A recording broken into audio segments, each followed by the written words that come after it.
जय हो। इस प्रकार के प्रश्न यूपी टेट, सीजी टेट या अन्य टेटों में भी पूछ ले जाते हैं। तो चलिए हम आपका समय न लेते हुए हल करते हैं। ओके, क्वेश्चन क्या है देख लीजिए।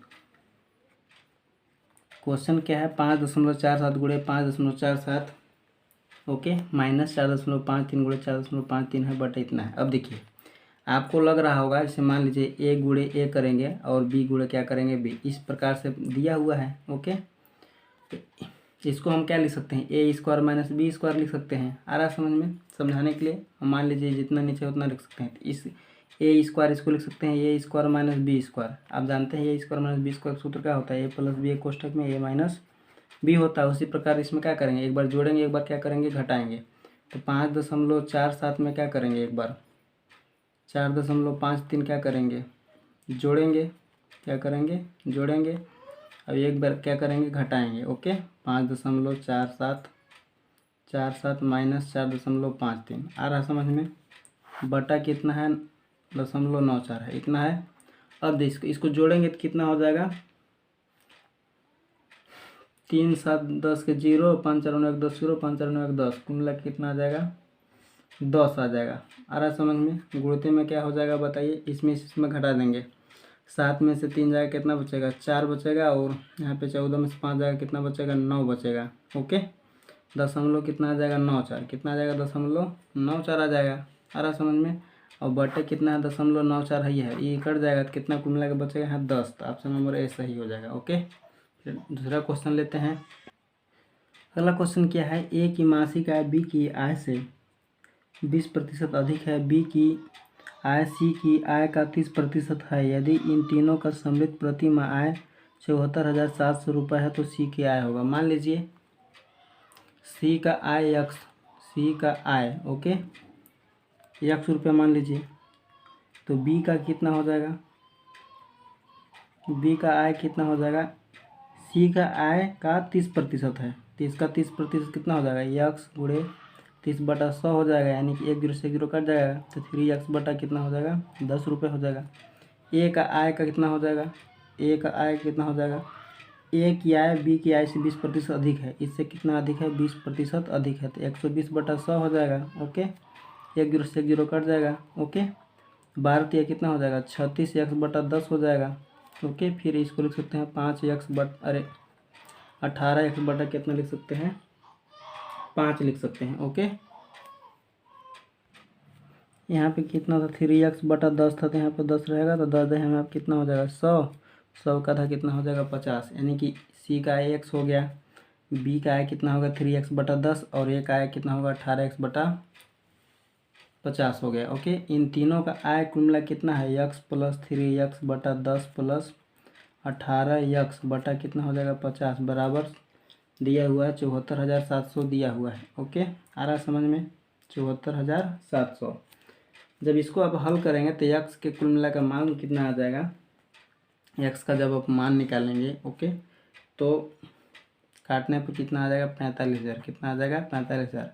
जब समीकरण आपको बनाने आ जाएगा तो आप x का मान निकाल लेंगे। ओके, ऑप्शन नंबर कौन सही हो जाएगा, ऑप्शन नंबर बी। हमसे पूछा ही था सी का आय। ओके, तो सी का आय कितना हो जाएगा 45,000। ओके, फिर नेक्स्ट क्वेश्चन लेते हैं।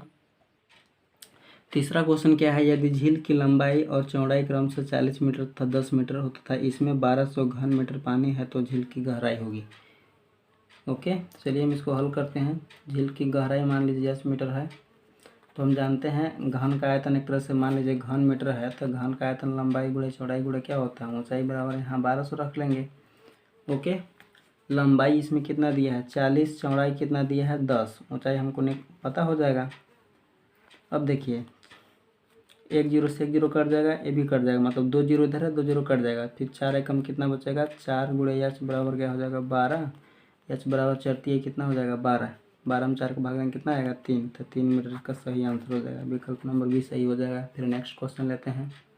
चौथा क्वेश्चन को हम समझते हैं। यदि ए बी सी डी क्या है, सम चतुर्भुज है। मान लीजिए एक सम चतुर्भुज ए बी सी डी है। आ रहा समझ में, सम चतुर्भुज किसको कहते हैं, जिसका चारों भुजा क्या हो बराबर हो, जिसका चारों भुजा बराबर हो उसको हम क्या बोलते हैं, सम चतुर्भुज बोलते हैं। ओके, ये इसका एक तरह से क्या है विकर्ण है, इसे क्या है विकर्ण है। मान लीजिए यहाँ पे ए मान लीजिए बी मान लीजिए, सी मान लीजिए, डी मान लीजिए। यहाँ पर ओ बिंदु पर इसके दोनों विकर्ण क्या हो रहे हैं, कट रहे हैं। आ रहा समझ में। अब इसमें हम लिख सकते हैं, क्या लिख सकते हैं, देखिए ओ सी बराबर ओ ए, ओ सी बराबर ओ ए लिख सकते हैं। क्यों लिख सकते हैं, क्योंकि विकर्ण समचतुर्भुज के जो विकर्ण होते हैं क्या होते हैं, बराबर होते हैं। आ गया समझ में। इसी प्रकार ओ बी बराबर क्या लिख सकते हैं, ओ डी, ओ बी बराबर क्या लिख सकते हैं, ओ डी। इतना समझ में आ गया। फिर हम क्या लिख सकते हैं, बराबर जो ओ डी होगा, क्या चीज़, ओ डी होगा, ई बी डी का क्या होगा, बी डी का कितना होगा, आधा होगा।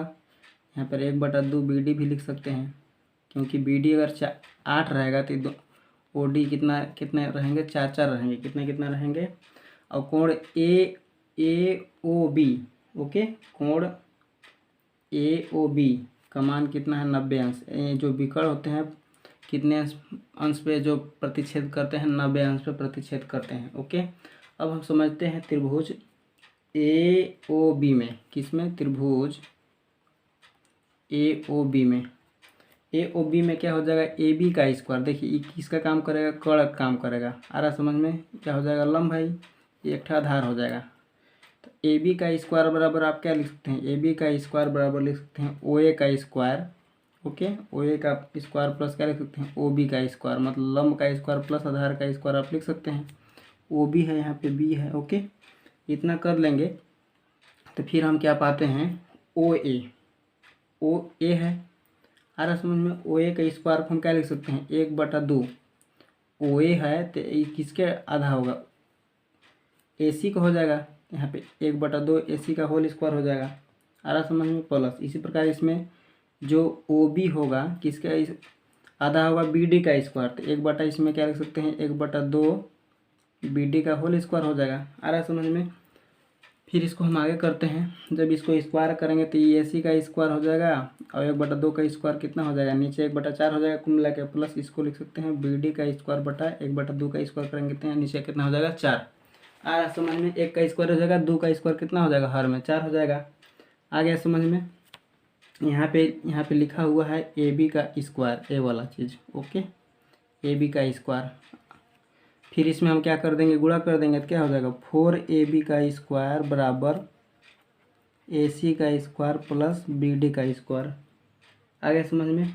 अब देखिए कौन सा ऑप्शन में है, कौन सा ऑप्शन में है। देखिए AC का स्क्वायर प्लस BD का स्क्वायर प्लस 4ab का स्क्वायर। ऑप्शन नंबर सी सही इसका आंसर हो जाएगा। फिर नेक्स्ट क्वेश्चन लेते हैं हम।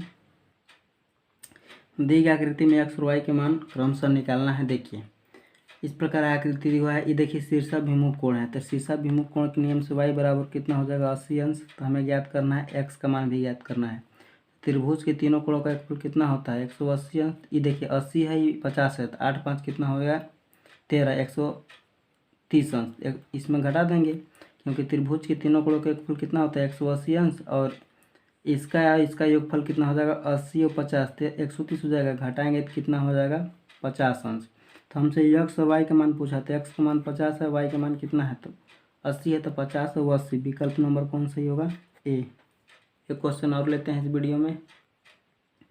एक एलिवेटर किसी खदान में 6 मीटर प्रति मिनट की गति से उतरता है। यदि एलिवेटर जमीन के स्तर से 10 मीटर ऊंचाई से उतरता है तो 350 मीटर उतरने में लगा समय है। तो देखिए दूरी की कुल मिला कितना हो जाएगा, दूरी कितना होगा, 350 मीटर और 10 मीटर। ओके, तो 300 कितना हो जाएगा, 360 मीटर इसका दूरी हो जाएगा। और चाल दिया हुआ है कितना, 6 मीटर प्रति मिनट दिया हुआ है। आगे समझ में। हम जानते हैं समय बराबर सूत्र क्या होता है, दूरी बटा चाल। समय बराबर सूत्र क्या होता है, दूरी बटा चाल सूत्र होता है। तो दूरी कितना हो जाएगा, 360 और चाल कितना हो जाएगा, 6। काटेंगे तो कितना आ जाएगा, 6 के 36, 60 मिनट आ जाएगा। कितना आ जाएगा, 60 मिनट। 60 मिनट बराबर कितना हो जाएगा, 1 घंटा। 60 मिनट बराबर कितना हो जाएगा, 1 घंटा। हमारा विकल्प नंबर सी सही इसका जवाब हो जाएगा। ओके, तो इस वीडियो में बस इतना ही। यदि वीडियो अच्छा लगता है तो वीडियो को लाइक और सब्सक्राइब अवश्य करें। धन्यवाद।